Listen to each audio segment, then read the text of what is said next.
Hello दोस्तों, आज के इस वीडियो में हम आपको जीके जीएस का 10वां वीडियो लेकर आए हैं, जिसमें आपको हम डेली 30 क्वेश्चन बताते हैं। कितना? तो डेली आपको हम जीके जीएस का 30 क्वेश्चन बताते हैं। तो आज का हमारा 10वां वीडियो है। कौन सा है? तो 10वां वीडियो हम आपको 20 वीडियो देंगे आपके एग्ज़ाम तक। कौन सा?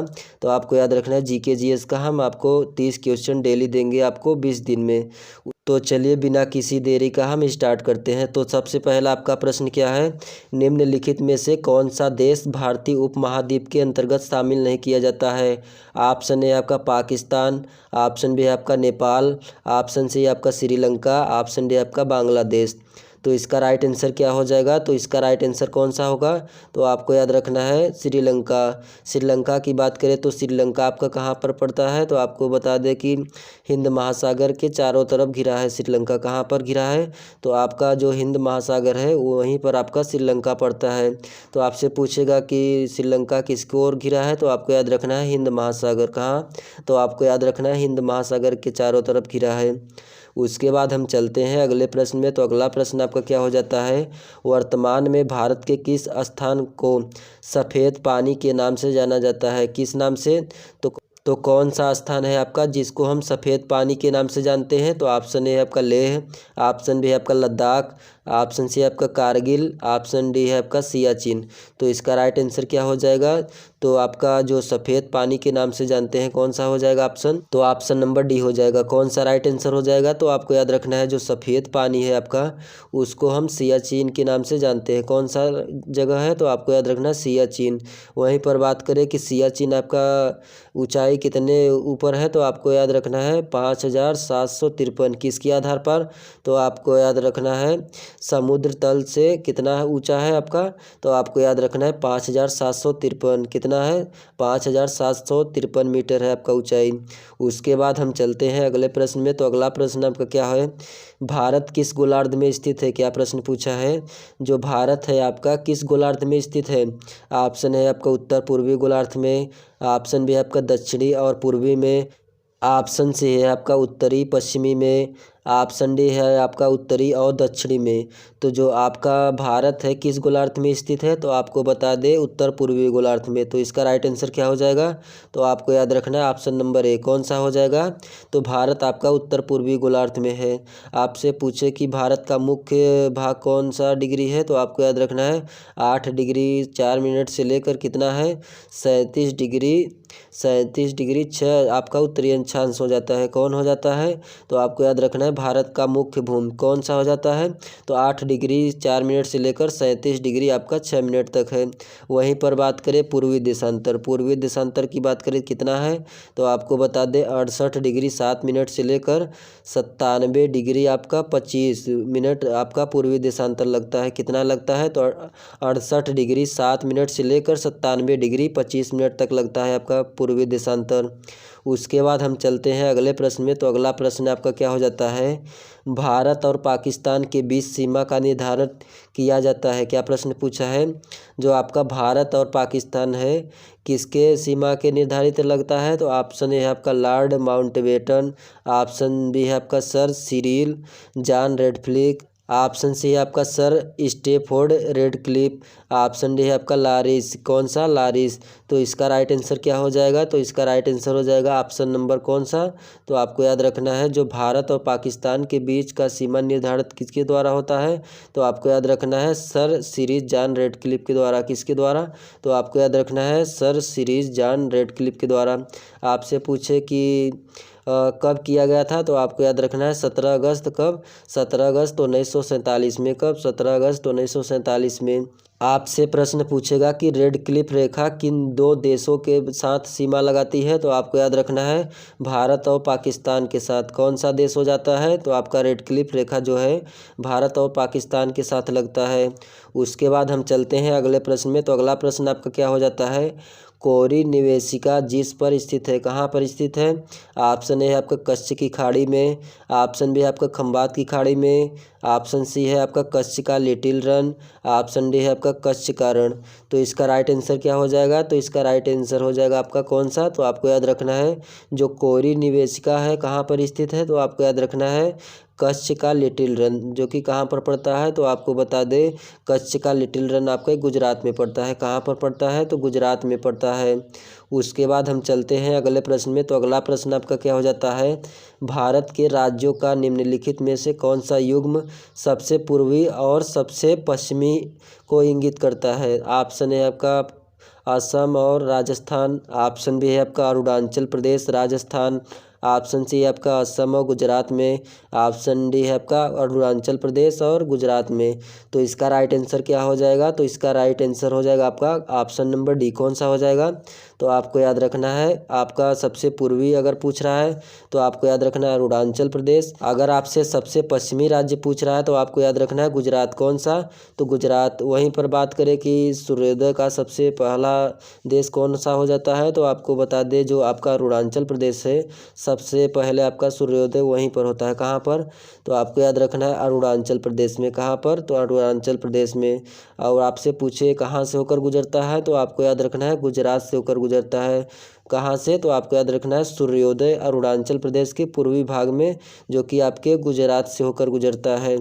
उसके बाद हम चलते हैं अगले प्रश्न में। तो अगला प्रश्न आपका क्या हो जाता है, हिमालय का पाद निम्न में से किस नाम से जाना जाता है। क्या पूछा है आपका प्रश्न, हिमालय का पाद प्रवेश किस जगह को जानते हैं, किस हिमालय को। ऑप्शन ए है आपका ट्रांस हिमालय, ऑप्शन बी है आपका महान हिमालय, ऑप्शन सी है आपका पीर पंजाल, ऑप्शन डी है आपका शिवालिक हिमालय। तो इसका राइट आंसर क्या हो जाएगा, तो इसका राइट आंसर हो जाएगा ऑप्शन नंबर डी। कौन सा होगा, तो आपको बता दें जो हिमालय का पाद प्रवेश है किस हिमालय के नाम से जानते हैं, तो आपको याद रखना है शिवालिक। कौन सा, शिवालिक। वहीं पर बात करें कि शिवालिक हिमालय, शिवालिक श्रेणी का ऊंचाई कितना है, तो आपको बता दें 600 से लेकर 1500 मीटर है। कितना ऊंचाई है, तो आपको याद रखना है 600 से लेकर 1500 मीटर। आपसे प्रश्न पूछेगा कि शिवालिक हिमालय का दूसरा नाम क्या है, तो आपको याद रखना है बाह्य हिमालय। कौन सा, तो आपको याद रखना है शिवालिक हिमालय को हम दूसरा नाम क्या बोलते हैं, तो आपको याद रखना है बाह्य हिमालय। ऊंचाई पूछे तो आपको याद रखना है 600 से 1500 मीटर। उसके बाद हमारा अगला प्रश्न क्या है, तो अगला प्रश्न है आपका सबसे प्राचीन पर्वत कौन सी है। ऑप्शन है आपका हिमालय, ऑप्शन बी है आपका अरावली, ऑप्शन सी है आपका विंध्य, ऑप्शन डी है आपका सतपुड़ा। तो सबसे पुरानी आपका पर्वत श्रेणी कौन सा हो जाता है, तो आपको याद रखना है कौन सा, ऑप्शन नंबर बी। कौन सा हो जाता है, तो आपको याद रखना है अरावली। अरावली आपका सबसे ऊंची चोटी हो जाती है कौन, तो आपको याद रखना है अरावली की सर्वोच्च चोटी कौन है, तो आपको याद रखना है गुरु शिखर। कौन सा है, तो आपको याद रखना है गुरु शिखर। कितना मीटर है, तो आपको याद रखना है 1727 मीटर है। 1727 मीटर है ऊंची कितना, तो आपको याद रखना है गुरु शिखर हो जाता है।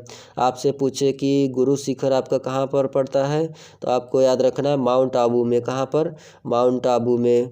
उसके बाद हम चलते हैं अगले प्रश्न में। तो अगला प्रश्न आपका क्या हो जाता है, हिमालय की ऊंची चोटी, क्या लिखा है, हिमालय की ऊंची चोटी कंचनजंगा कहाँ स्थित है। ऑप्शन है आपका जम्मू और कश्मीर में, ऑप्शन भी है आपका नेपाल हिमालय में, ऑप्शन सी है आपका सिक्किम में, ऑप्शन डी है आपका हिमाचल प्रदेश में।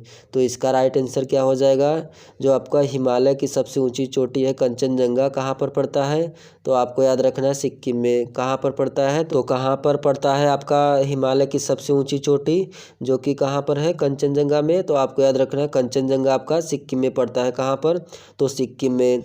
आपसे पूछे कंचनजंगा की ऊंचाई कितनी है, तो आपको याद रखना है 8598 कितना है, 8598 मीटर हो जाता है। वहीं पर बात करें कि विश्व की सबसे तीसरी बड़ी ऊंची पर्वत चोटी कौन सा हो जाता है, तो आपको याद रखना है कंचनजंगा। कौन सा हो जाएगा, तो कंचनजंगा। आपसे पूछे किस देश में है, तो आपको याद रखना है नेपाल में। कहाँ पर है, आपको बता दें नेपाल में है। कितनी ऊंची है आपका कंचनजंगा, तो आपको याद रखना है 8598 मीटर। कितना, 8598 मीटर। उसके बाद हम चलते हैं अगले प्रश्न में। तो अगला प्रश्न आपका क्या हो जाता है, पीपली घाट दर्रा किस पर्वतीय भाग में स्थित है। ऑप्शन है आपका पश्चिमी घाट, ऑप्शन बी है आपका पूर्वी घाट, ऑप्शन सी है आपका विंध्याचल श्रेणी, ऑप्शन डी है आपका अरावली श्रेणी। तो इसका राइट आंसर क्या हो जाएगा, तो इसका राइट आंसर हो जाएगा आपका जो पीपली घाट दर्रा है आपके किस पर्वतीय भाग में है, तो आपको याद रखना है अरावली, अरावली पर्वत श्रृंखला में है। कहाँ पर है पीपली दर्रा, तो आपको याद रखना है अरावली पर्वत श्रृंखला में है। उसके बाद हम चलते हैं अगले प्रश्न में। तो अगला प्रश्न आपका क्या हो जाता है, निम्नलिखित में से नदियों की लंबाई का सही अवरोही क्रम में लिखिए। तो क्या है, सबसे पहले देख लेते हैं ऑप्शन क्या दिया है, ब्रह्मपुत्र, गंगा, गोदावरी, नर्मदा। ऑप्शन बी क्या दिया है, गंगा, गोदावरी, ब्रह्मपुत्र, नर्मदा। ऑप्शन सी क्या दिया है, तो ब्रह्मपुत्र, नर्मदा, गोदावरी, गंगा। ऑप्शन डी क्या दिया है, तो आपको याद रखना है गंगा, ब्रह्मपुत्र, गोदावरी, नर्मदा। तो इसका राइट आंसर क्या हो जाएगा, तो इसका राइट आंसर हो जाएगा आपका कौन सा हो जाएगा ऑप्शन नंबर, तो आपको याद रखना है ऑप्शन नंबर ए हो जाएगा, ब्रह्मपुत्र, गंगा, गोदावरी, नर्मदा नदी। कौन कौन से नदी हो जाएंगी, तो आपको याद रखना है ब्रह्मपुत्र, गंगा, गोदावरी, नर्मदा नदी हो जाएगी। उसके बाद हम चलते हैं अगले प्रश्न में। तो अगला प्रश्न आपका क्या हो जाता है, निम्नलिखित में से कौन सी नदी प्रारंभ में अरोड़ा नदी के नाम से जानी जाती है।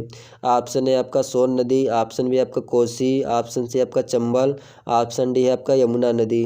तो इसका राइट आंसर क्या हो जाएगा, तो इसका राइट आंसर हो जाएगा आपका कौन सा, तो आपको याद रखना है जो आपका अरुणा नदी है, कौन सा, अरुणा नदी है, किस नाम से जानी जाती है, तो आपको याद रखना है कोसी नदी। कौन, कोसी नदी के नाम से जाना जाता है। उसके बाद हम चलते हैं अगले प्रश्न में। तो अगला प्रश्न क्या है, कावेरी नदी का उद्गम, क्या पूछा है, कावेरी नदी का उद्गम स्थल कहाँ पर है। ऑप्शन है आपका तिरुचि, ऑप्शन बी है आपका मैसूर, ऑप्शन सी आपका ब्रह्मगिरी, ऑप्शन डी है आपका अमरकंटक।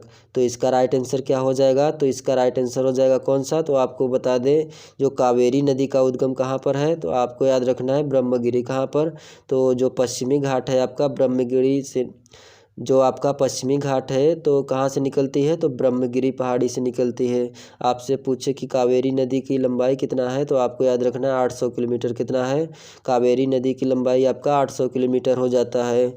उसके बाद हम चलते हैं अगले प्रश्न में। तो अगला प्रश्न आपका क्या हो जाता है, निम्नलिखित में से वह कौन सी नदी है जिसका उद्गम भारतीय क्षेत्र में नहीं है। तो आपसे क्या प्रश्न पूछा है कि कौन सा नदी है आपका जो भारत में नहीं है, दूसरे देशों में आपका उद्गम है, तो कौन सा नदी हो जाएगा। तो सबसे पहले देखते हैं ऑप्शन क्या दिया है, तो महानदी, ब्रह्मपुत्र, ऑप्शन सी क्या दिया है, रावी, चिनाब। तो इसका राइट आंसर क्या हो जाएगा, तो इसका राइट आंसर हो जाएगा ऑप्शन नंबर कौन सा, तो जो आपका ब्रह्मपुत्र नदी है आपका भारत में नहीं है। कहाँ पर, तो आपको बता दें भारत में आपका उद्गम नहीं है। उसके बाद हम चलते हैं अगले प्रश्न में। तो अगले प्रश्न में आपका क्या हो जाता है, शारदा नदी। शारदा नदी का उद्गम स्थल कहाँ पर है। ऑप्शन है आपका मिलाम हिमनद, कौन सा है, मिलाम हिमनद। ऑप्शन बी है आपका सियाचिन हिमनद, ऑप्शन सी है आपका गोमुख हिमानी, ऑप्शन डी है आपका यमुनोत्री हिमानी। तो इसका राइट आंसर क्या हो जाएगा, तो इसका राइट आंसर हो जाएगा आपका कौन सा, तो आपको याद रखना है जो शारदा नदी का उद्गम है कहाँ पर है, तो आपको याद रखना है मिलाम हिमनद में। कहाँ पर, तो मिलाम हिमनद में। आपसे पूछे कि शारदा नदी का उद्गम स्थान कहाँ पर है, तो आपको याद रखना है उत्तराखंड में। कहाँ पर है, जो कि आपका पूर्वोत्तर कुमाऊं से निकलती है। कहाँ पर, तो आपको याद रखना है शारदा नदी का दूसरा नाम क्या है, तो काली गंगा। कौन सा नाम है, तो काली गंगा के नाम से कौन सा नदी नाम जाना जाता है, तो आपको याद रखना है शारदा नदी। शारदा नदी को क्या बोलते हैं, तो काली गंगा के नाम से भी जाना जाता है। किस नदी को, तो आपको याद रखना है शारदा नदी को। उसके बाद हम देखते हैं अगला प्रश्न। तो अगला प्रश्न आपका क्या हो जाता है, भारत की गंडक नामक नदी को नेपाल किस नाम से जाना जाता है। मतलब आपसे पूछा है जो गंडक नदी है नेपाल में किस नाम से जाना जाता है। ऑप्शन है आपका विष्णुप्रिया, ऑप्शन बी आपका शिवनंदिनी, ऑप्शन सी आपका नारायणी, ऑप्शन डी है आपका बड़ी गंडक। तो जो आपका गंडक नदी है नेपाल में किस नाम से जाना जाता है, तो आपको बता दें नारायणी के नाम से। किसके नाम से जाना जाता है आपका गंडक नदी, तो आपको याद रखना है नारायणी के नाम से। किसके नाम से, नारायणी के नाम से। उसके बाद हम देखते हैं अगले प्रश्न में। तो अगला प्रश्न आपका क्या है, मेट्टूर बांध। मेट्टूर बांध अवस्थित है, मतलब आपसे पूछा है किस राज्य में स्थित है। ऑप्शन है आपका केरल में, ऑप्शन भी आपका कर्नाटक में, ऑप्शन सी आपका तमिलनाडु में, ऑप्शन डी आपका उड़ीसा में। तो इसका राइट आंसर क्या हो जाएगा, तो इसका राइट आंसर हो जाएगा आपका कौन सा, जो मेट्टूर बांध है आपका किस राज्य में है, तो आपको याद रखना है तमिलनाडु में। आपसे पूछे कि मेट्टूर बांध किस नदी पर है, तो आपको याद रखना है कावेरी नदी पर। कौन सी नदी पर है, तो आपको याद रखना है कावेरी नदी पर। आपसे पूछे कि कावेरी नदी की बात करें तो कावेरी नदी बहुत तेजी के साथ बहती है। कौन नदी बहती है तेजी के साथ, तो आपको याद रखना है कावेरी नदी। अगर मेट्टूर बांध अगर पूछे किस राज्य में है, तो आपको याद रखना है तमिलनाडु में।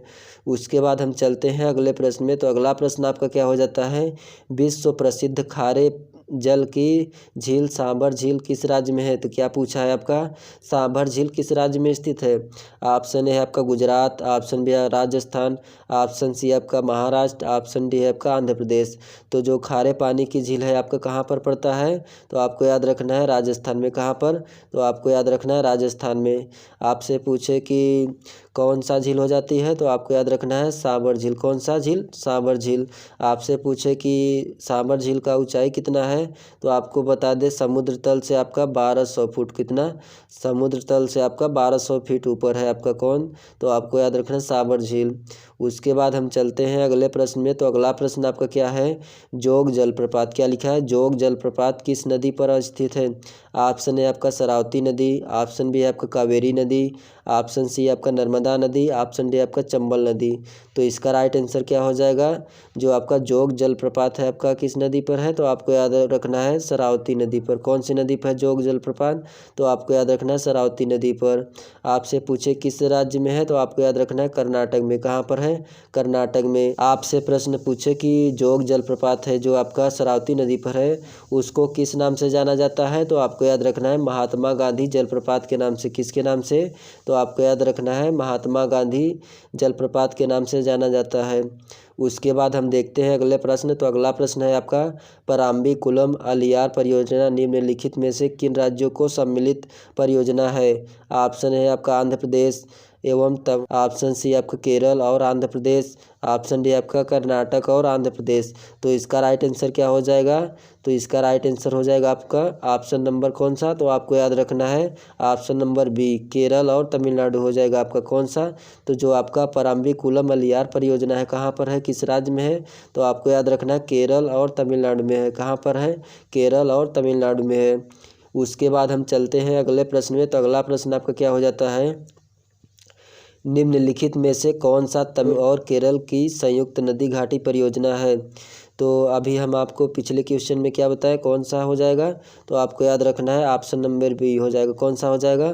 तो आपका पराम्बीकुलम और अलियार आपका कौन से राज्यों में है? तो आपको याद रखना है तमिलनाडु और केरल में। कहाँ पर है? तो आपको याद रखना है तमिलनाडु और केरल में। उसके बाद हम चलते हैं अगले प्रश्न में। तो अगला प्रश्न आपका क्या हो जाता है, गंडक परियोजना। कौन सी परियोजना? तो गंडक परियोजना किन दो राज्यों को संयुक्त परियोजना है? तो कौन से दो राज्यों को जोड़ता है? ऑप्शन है आपका बिहार और उत्तर प्रदेश, ऑप्शन बी आपका उत्तर प्रदेश और मध्य प्रदेश, ऑप्शन सी है आपका बिहार और पश्चिम बंगाल, ऑप्शन डी आपका बिहार और मध्य प्रदेश। तो इसका राइट आंसर क्या हो जाएगा? तो इसका राइट आंसर हो जाएगा आपका जो गंडक परियोजना है किन दो राज्यों को ऐड करता है? तो आपको याद रखना है, एक तो हो गया आपका बिहार और दूसरा कौन सा हो गया? तो आपको याद रखना है उत्तर प्रदेश। कौन सा हो जाएगा? तो आपको याद रखना है उत्तर प्रदेश। अगला प्रश्न आपका क्या है? तो अगला प्रश्न है आपका मासीनाम। क्या लिखा है? मासीनाम और चेरापूंजी अधिक वर्षा होती है क्योंकि यहाँ निम्न दाब रहता है। ऑप्शन बी है आपका यहाँ सदा भाप भरी हवाएं चलती हैं, ऑप्शन सी है आपका यहाँ वर्ष भर वर्षा होती रहती है, ऑप्शन डी आपका यहाँ की पहाड़ियाँ कीप आकृति की होती है। तो इसका राइट आंसर क्या हो जाएगा? तो जो आपका मासीनराम और चेरापूंजी है सबसे अधिक वर्षा होती है। क्यों होती है? तो आपको बता दें यहाँ की पहाड़ियाँ जो है कीप की आकृति है। किसकी आकृति है? तो आपको याद रखना है कीप की आकृति होती है। कैसी होती है? तो आपको याद रखना है कीप की आकृति होती है। उसके बाद हम देखते हैं अगला प्रश्न। तो अगला प्रश्न आपका क्या हो जाता है, चेन्नई की जलवायु कोलकाता की जलवायु की तुलना में गर्म क्यों रहती है? तो क्या पूछा है, जो कोलकाता की जलवायु है उसके तुलना में आपका गर्म क्यों रहती है जबकि दोनों स्थान समुद्र तट पर स्थित है? ऑप्शन है आपका क्योंकि चेन्नई कोलकाता की अपेक्षा समुद्र तट के कुछ ही दूरी पर स्थित है, ऑप्शन बी है आपका चेन्नई के आसपास रेत ही रेत है, ऑप्शन सी आपका चेन्नई विषुवत रेखा से अधिक समीप है, ऑप्शन डी है आपका चेन्नई ठंडी हवाओं के मार्ग में नहीं पड़ता है जबकि कोलकाता पड़ता है। तो इसका राइट आंसर क्या हो जाएगा? तो इसका राइट आंसर हो जाएगा आपका यहाँ चेन्नई विषुवत रेखा अधिक आपके समीप है। कौन सा हो जाएगा? तो आपको याद रखना है ऑप्शन नंबर सी। कौन सा हो जाएगा? तो जो आपका चेन्नई है आपका चेन्नई विषुवत रेखा के अधिक समीप पड़ता है, इसलिए आपका यहाँ पे गर्म रहता है।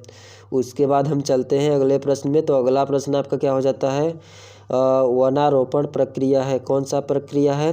वन साफ करने की प्रक्रिया है कि और पेड़ लगाने की, पेड़ काटने की, वन संसाधनों को एकत्र करने की? तो आपको बता दें कि जो वनारोपण प्रक्रिया है आपका पेड़ लगाने की प्रक्रिया है। कौन सा प्रक्रिया है? तो आपको याद रखना है ऑप्शन नंबर बी। कौन सा हो जाएगा?